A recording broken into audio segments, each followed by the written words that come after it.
Hello students, welcome to my channel online classes. और आज हम लोग अपने इस क्लास में कक्षा 11 भूगोल इसके कुछ टॉपिक पे डिस्कस करेंगे। इसके पहले हम लोग ने अध्याय 7 भू आकृतियां तथा उसका विकास इससे संबंधित कुछ टॉपिक क्लियर किए थे, जिसमें प्रवाहित जल से संबंधित कौन कौन सी स्थलाकृति थी या भूमिगत जल के द्वारा निर्मित स्थलाकृतियां, इससे संबंधित भी हम लोगों ने कुछ चीजें पढ़ी थी। और आज हम लोग अपने नए टॉपिक की बात करते हैं और जिसको कहते हैं हम लोग हिमनद। अब ये हिमनद क्या है और हिमनद के बारे में आज हम लोग जानकारी लेते हैं कि ये हिमनद क्या है, किसको हिमनद कहते हैं। सीधी सरल शब्दों में यदि हम लोग बात करते हैं तो हिम नद, हिम का मतलब क्या होता है? बर्फ। हिम का मतलब बर्फ होता है। और नद एक तरह का नदी, या जब नदी का जल बहता है, बहता हुआ जल होता है, उसको हम नदी कहते हैं। और जब हिम का कहीं, बर्फ का कहीं पे जमाव हो जाता है, इकट्ठा हो जाती है अत्यधिक ऊंचाई में, और ढाल के साथ साथ जब वो धीरे धीरे नीचे की ओर सरकती है, भले ही उसकी स्पीड कुछ भी हो, तो वो क्या कहलाएगी? हिम नदी कहलाएगी, हिमानी कहलाएगी, या उसी को हम लोग हिमनद के नाम से जानते हैं। अब यदि हम लोग हिमालय प्रदेश में अपने क्षेत्र में, पर्वतीय क्षेत्र में देखते हैं, तो चूंकि बर्फ की ऊंची ऊंची चोटियां हैं जिसमें बर्फ छाई हुई हैं, और नेचुरल रूप से हिमालय में ढाल है, तो जो भी बर्फ उसमें जमा हुई है, उसमें वो बर्फें धीमे धीमे टेम्परेचर के हिसाब से और ढाल के हिसाब से धीमे धीमे वो सरकती रहती है नीचे। तो इस तरह हिमालय क्षेत्र में ढेर सारी हिमानी है, ढेर सारे हिमनद हैं ये। और जब कठोर शैल होते हैं तो उसमें ये ढाल पा करके ये बहने लगती हैं। हिमालय प्रदेश में बहुत सारे मिलते हैं। यहाँ पे जो भी गंगा वगैरह निकलती हैं, वो जिस ग्लेशियर से निकलती हैं, वो भी जो है हिमनद ही है, हिमानी ही है वो। और यहाँ पे ये भी ध्यान देना है कि जो भी हिमनद होगा, जो भी हिमानी होगी, उसमें कोई ना कोई स्पीड होगी नीचे घिसलने की, नीचे सरकने की। अब वो एक दिन में कुछ सेंटीमीटर खिसक रहा है या कुछ मिलीमीटर खिसक रहा है, ये अलग अलग स्पीड हो सकती है।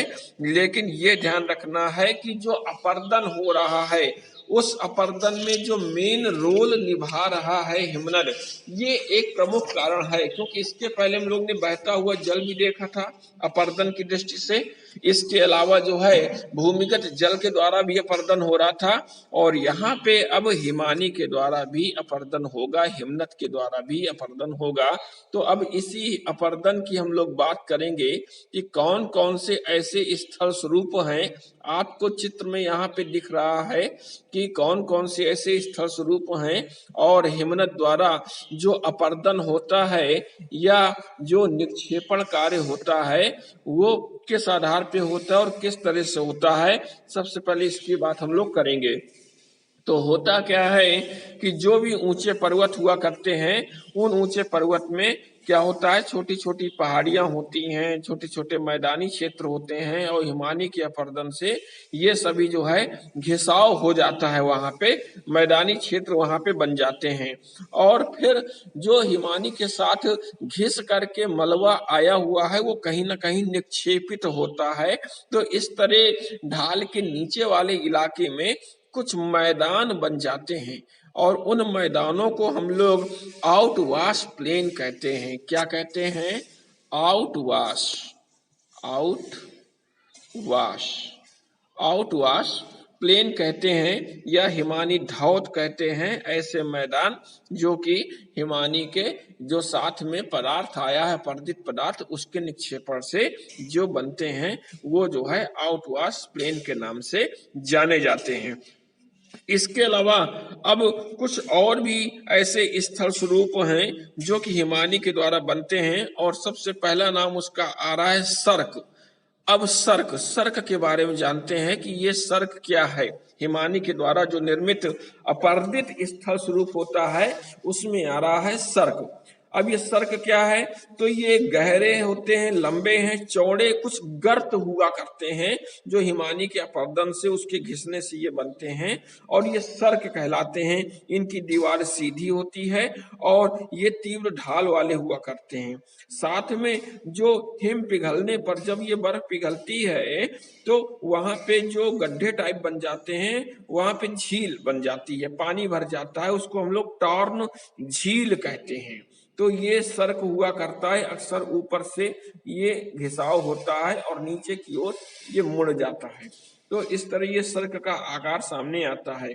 दूसरी तरफ एक और आकार बनता है जिसको हम लोग हॉर्न के नाम से जानते हैं। अब ये हॉर्न क्या होता है, हॉर्न या गिरिश्रृंग कह सकते हैं या सिरेटेड कटक के नाम से भी जानते हैं। तो इसमें भी जो भी आकृति जैसे सर्क बनी, हिमानी के द्वारा जब सर्क बनती है तो उस आकृति में जब और भी तेजी से शीर्ष की ओर, ऊपर की ओर जब अपर्दन हुआ करता है, उसमें जब ऊपर की ओर अपर्दन ज्यादा होता है, कटाव होता चला जाता है, तो उसको हम लोग श्रृंग कहते हैं, हॉर्न कहते हैं उसको। और जब ढेर सारी चोटियां लगातार बनती रहती है तब उसको में अरेत बन जाते हैं, अलग अलग कटक बन जाते हैं और फिर इसमें जो ऊपर का भाग होता है नुकीला टेढ़ा मेढ़ा हिस्से में वो हुआ करता है और इसको हम लोग जैसे हिमालय आल्प्स प्रदेशों में मिलते हैं, वो टॉर्न बनते हैं, टॉर्न बन जाते हैं।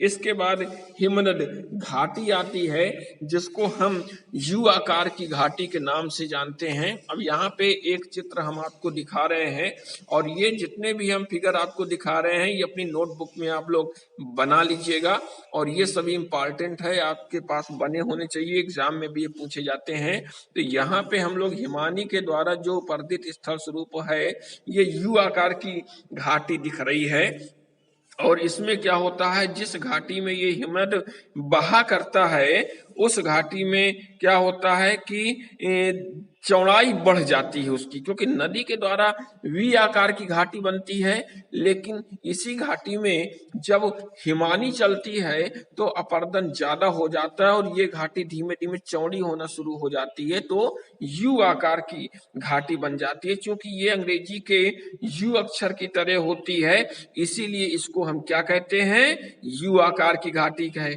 और ये किसके द्वारा बनती है, हिमनद के द्वारा बनती है, हिमानी के अपर्दन के द्वारा ये यू आकार की घाटी बन जाती है। और इसी में जो किनारे किनारे अन्य घाटियां बनती हैं, लटकती हुई घाटी, उनको या हैंगिंग वैली के नाम से भी जानते हैं।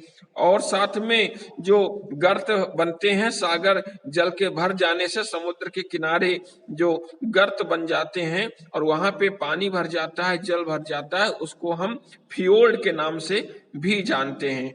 तो इस तरह ये हिमनद के जो स्वरूप हैं उसमें यू आकार की घाटी हमारे सामने आती है। अब इसके बाद और आगे बढ़ते हैं हम लोग, तो वहां पे एक और शब्दारा है जिसको हम मोरेन के नाम से जानते हैं। अब मोरेन क्या होता है, यहाँ पे हम आपको दूसरा चित्र दिखा रहे हैं, मोरेन का चित्र दिखा रहे हैं कि ये हिमोड़, जिसको हिमोड़ कह सकते हैं, ये हिमोड़ है।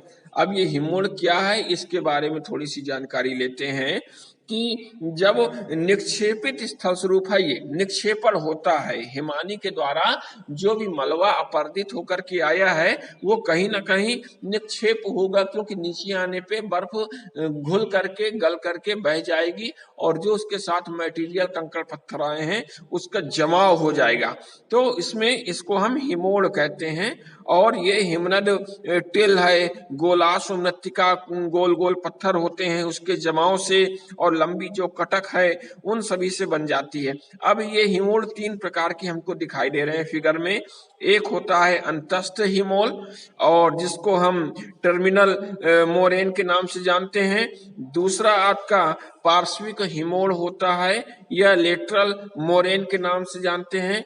और तीसरा है तलस्थ हिमोड़, इसको हम लोग ग्राउंड मोरेन के नाम से जानते हैं। ये तीन मोरेल आपको यहाँ पे दिखाई दे रहे हैं चित्र में भी, एक पार्श्विक है, एक मध्यस्थ है, एक तलस्थ है, एक अंतस्थ है।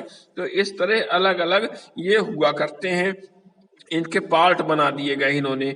अब क्या है, जो अंतस्थ हिमोड़ होता है इसका निर्माण कहाँ होता है, हिमनद के अंतिम भाग में होता है, लास्ट भाग में होता है। जो पार्श्विक हिमोड़ होता है ये हमको नंबर 1 में दिखाई दे रहा है। क्या दिखाई दे रहा है, पार्श्विक हिमोड़, और इसका निर्माण हिमनद की दीवार के साथ हुआ करता है। और जबकि जो घाटी का तल होता है वहां पे जो निर्मित होता है उसको हम तलस्थ हिमोड़ के नाम से जानते हैं। तो इस तरह ये हिमोड़ भी हिमनद के द्वारा जो निक्षेपित आकृति है उसके द्वारा ये बनता है।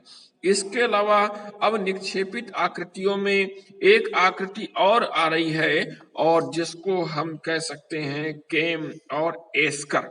अब एस्कर का जमाव कैसे हो रहा है, अब एस्कर के बारे में भी हम लोग बात करते हैं कि एस्कर क्या होता है, कैसे ये निक्षेपित स्थलाकृति बनती है। तो जो निचला भाग होता है, हिमनद के निचला भाग होता है, वहां पे गोलाश्म है, शैलखंड और छोटे छोटे जो टुकड़े हुआ करते हैं टेढ़े मेढ़े, और इसमें क्या होता है ये जमा हो जाते हैं और ये स्थलाकृति बना करती है और इसको हम एस्कर कहते हैं। और फिगर में आपको दिखाई दे रहा है कि ये एस्कर क्या होता है। इसके बाद हिमानी धौत मैदान हम लोगों ने देख लिए थे, और एक संरचना और आती है जिसको हम लोग कहते हैं ड्रमलिन।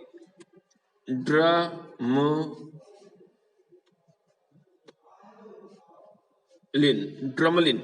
अब ये ड्रमलिन क्या होती है, अक्सर जो है एग्जाम में ये पूछते हैं कि ड्रमलिन लिखिए, ड्रमलिन के टिप्पणी लिखिए।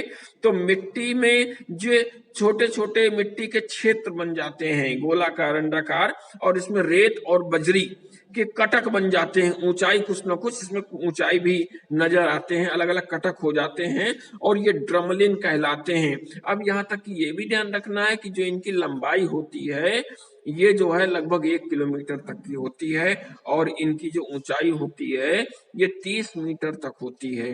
तो इस तरह के जो खंड बनते हैं कटक के रूप में ये क्या कहलाएंगे, ड्रमलिन कहलाएंगे। और इनके जो सामने का हिस्सा हुआ करता है उसको स्टॉस कहते हैं। क्या कहते हैं, स्टॉस, STOSS, स्टॉस कहा जाता है। जो ड्रमलिन के सामने का हिस्सा होता है उसको स्टॉस कहते हैं, और जो ड्रमलिन के पीछे का हिस्सा होता है उसको पूंछ या टेल के नाम से, TAIL, टेल के नाम से उसको जाना जाता है।